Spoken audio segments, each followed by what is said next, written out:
Welcome back to Adulting 101. This is part 2. If you've not watched part 1, the link will be just down on the description box. But right about now, we want to dive into the financial literacy and whatnot of Adulting 101. Stay tuned.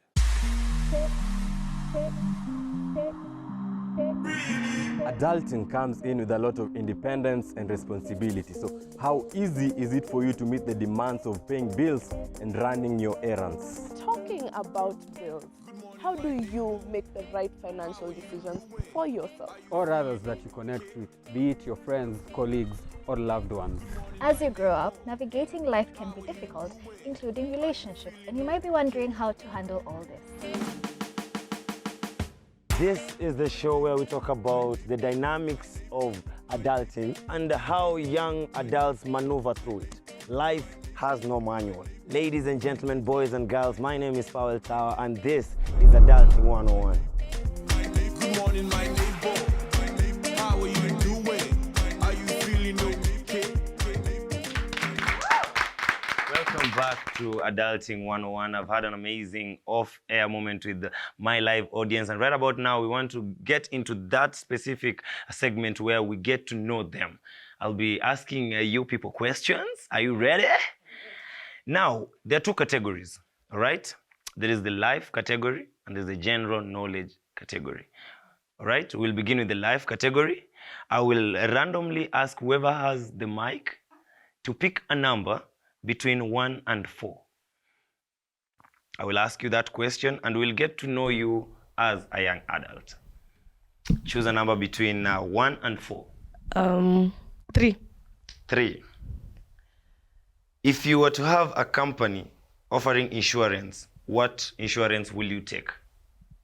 Life insurance, yeah. Why life insurance? Because life is precious and I feel it's more expensive than any other thing, like a car or a house. So life. So once you die, that goes to who? Who's your next of kin? I see my kids. Oh, your Hizi na kwa bwanangu, my kids. Amazing. Yeah. Amazing. All right. Pass the microphone to anyone you would want. Amazing.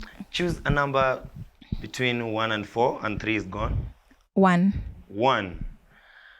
How much are curtains? It depends on the quality you're looking for.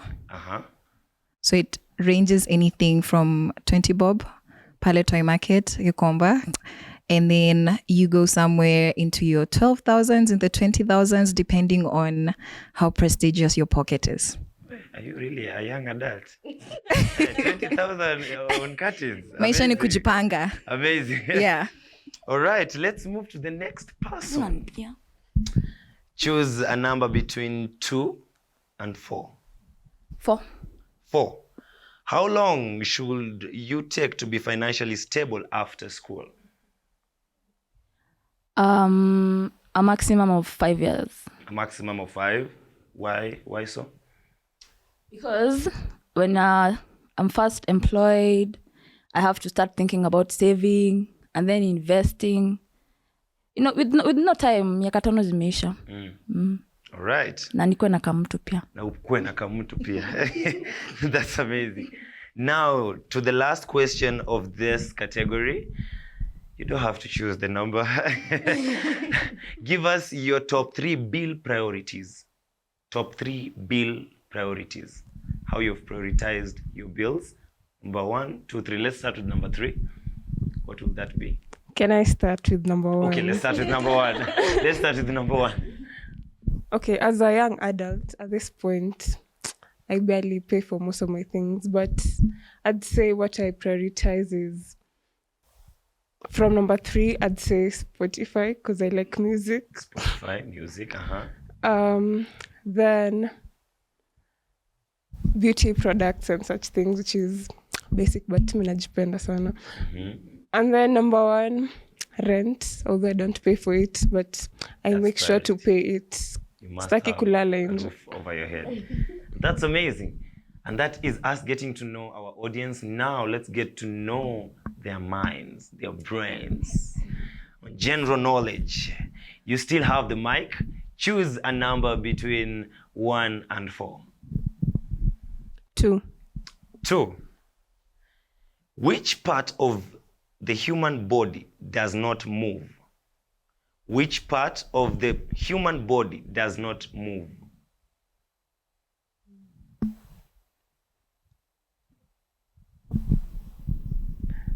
Let me think.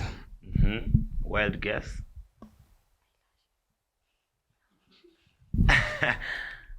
I'd say the upper jaw. The of upper the jaw, mouth. correct. Yes. That is correct. That is the answer to that question. The upper jaw does not move.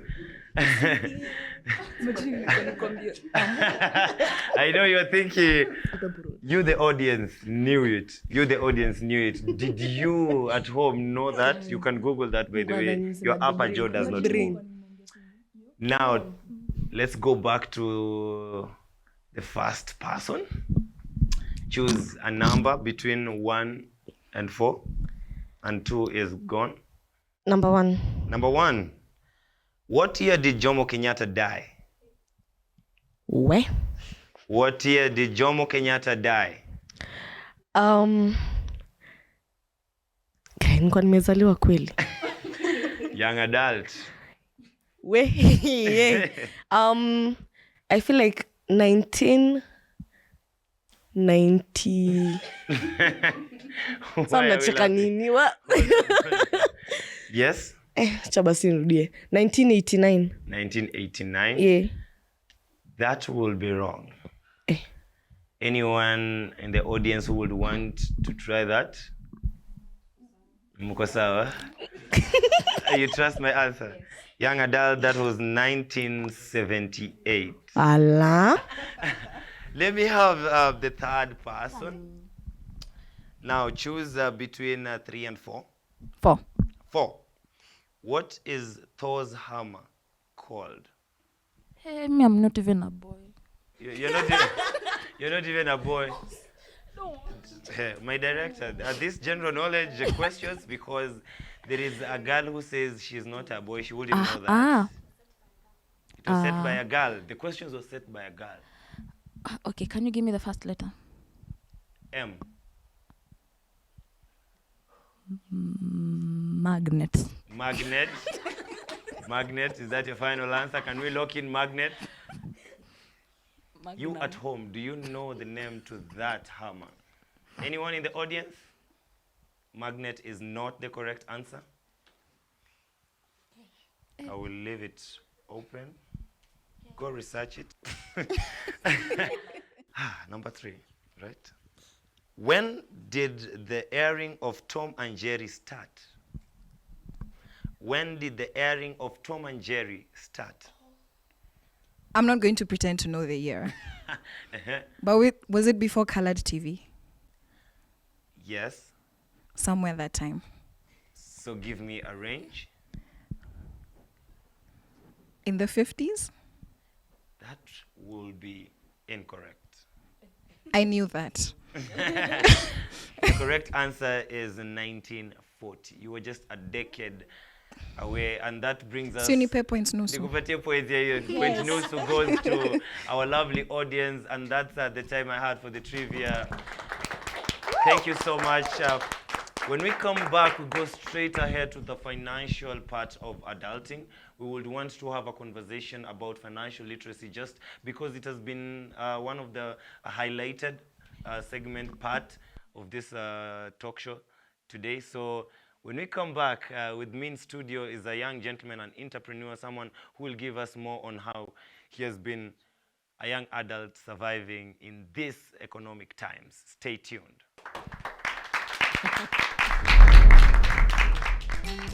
We have one of our competitors today of today's marathon, Kass FM International. What's your name? My name is Charles Lagong. In the marathon is very fine. In the starting, in the coming, in the Missouri, in the going in the Jabarbar, in the move in the hill walk, in the going in the Jepteri, in the hill is for yani kajolat kole akotokos nyabain. So when you in the in, not Langas. We call in the Ngomwa in Letolia. In Kapseret, and then in the swing in the hands, and I use the chest in the bracket, and I lift people. When Glenn was coming in the rest, when I look back, no people, no, and I'm happy. Me going. And rush hours, and when I see my front is to see this, arrogant. And who are you dedicating this race to? In the dedicated. My wife. In the dedicated, no, I'll the new marriage now. I have my new wife. Yeah, in the house. What is the name? The name she's calling Alice Chepet. Yeah, Lokong. Very good. Yeah. Karibu tena, asante sana.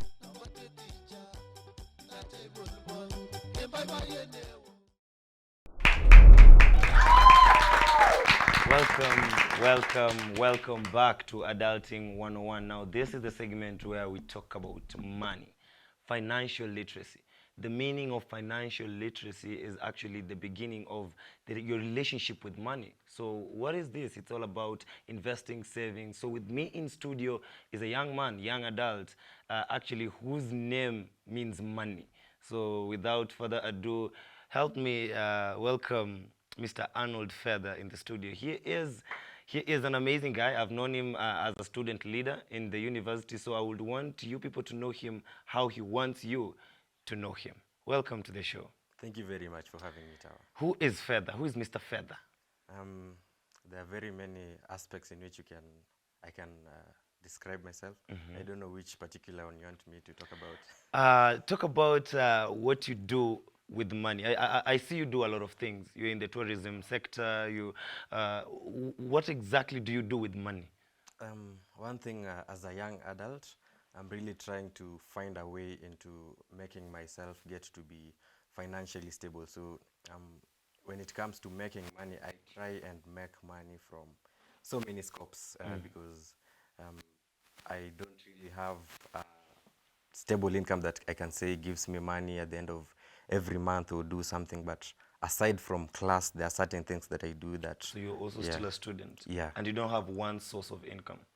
So how, if you would advise young adults, perhaps the very beginning, for how long have you been handling your own finances? It's actually been quite some time. I can say it's about 6 years now, ever since I started managing my bills and just going about making money. And with the increase of the mobile applications and loans as an entrepreneur, do you feel like these are things the young adults should go for? Not certainly, because these things have been brought about by the technological advancements that we are having in the contemporary times. And so it's kind of a trap that is set for you as a young person to get into, so that you get money to go and probably make things easy for you.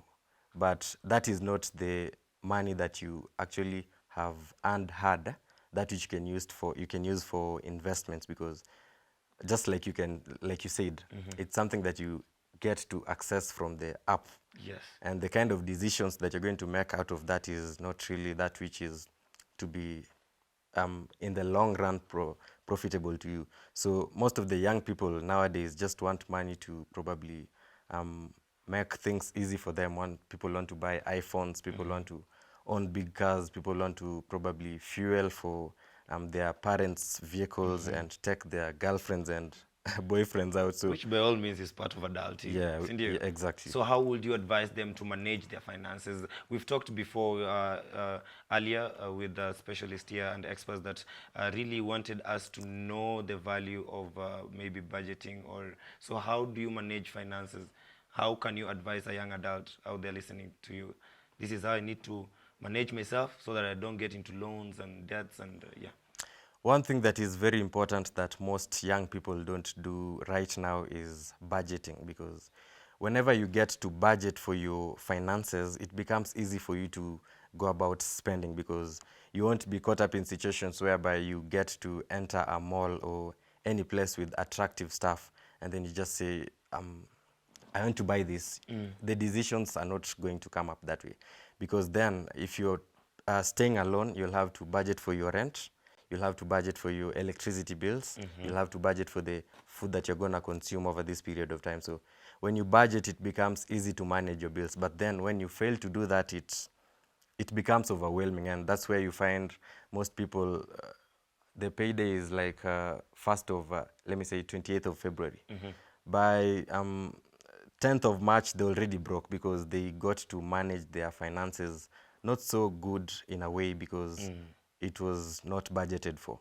Now, I would want to know, perhaps with you, Arnold Feather, what is the minimum required amount of money as balance that as a young adult, you are broke? If I had money, I would say maybe $500,000, but with my current situation, let me just put it this way. The level of brokenness actually depends on one individual, because different people have got to get to have different amounts of money. And so the amount that I probably would term as myself being broke is not that which you'd term. But if I can precisely put it, I'd say being broke is when you're unable to sustain your normal bills, because you find that some people get to spend so much. Your payday is on 28th of February, but by 10th of March, you have nothing. You go into the Fuliza, you go into the newly created Hustlers Fund that doesn't even give you much. So being broke is when you're unable to sustain your bills, and this is not really a situation in which you might want to get into, because it gets to disorient you, your level of train of thoughts, and how you basically generally conduct yourself becomes totally different, because you're unable to think straight, because there are certain things that you can't meet in life. And as you're doing all this, do your parents still consider you as someone dependent in their household? Do you depend on them? Do they know that, we should support our son financially? It's been a while since they last supported me. But yes, they do in terms of paying for my school fees, and just when I get to be on my lower end of brokenness, they get to hop in and give me something small to sustain myself. But I don't really depend on that, because in the long run, I try to teach myself to be... Why did you move out? Because the whole essence of moving out is making me able to sustain myself, and that's a decision that I personally made. So by me making that decision meant that I would be in a position to fend for myself rather than depending on them for many other things that I'd want to have in making my life comfortable. Amazing. One last question, because you have mentioned it before we move to the other part of entertainment. You've said that Hustlers Fund doesn't give you that much. I mean, I don't know. He has used it for him to talk like that. Wanasema you want capital to start a barber shop, wanakupatia pesa ukanyolewe. Have you interacted with the Hustlers Fund to a point where you don't see the value of it?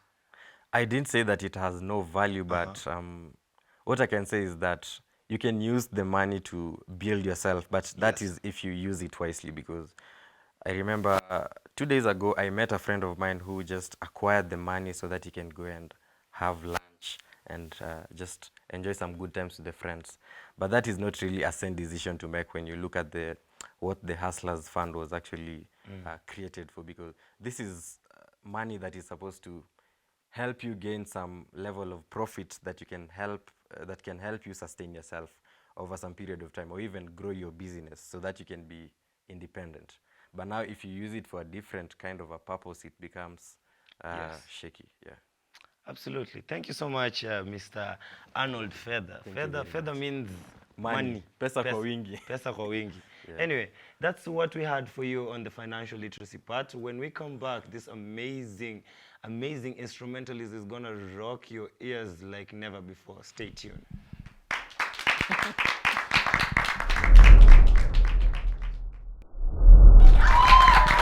Thank you so much for being with us. The show had to end, but before we finish, one last thing, you will have to just massage your ears as you will be soothed by an artist who plays saxophone.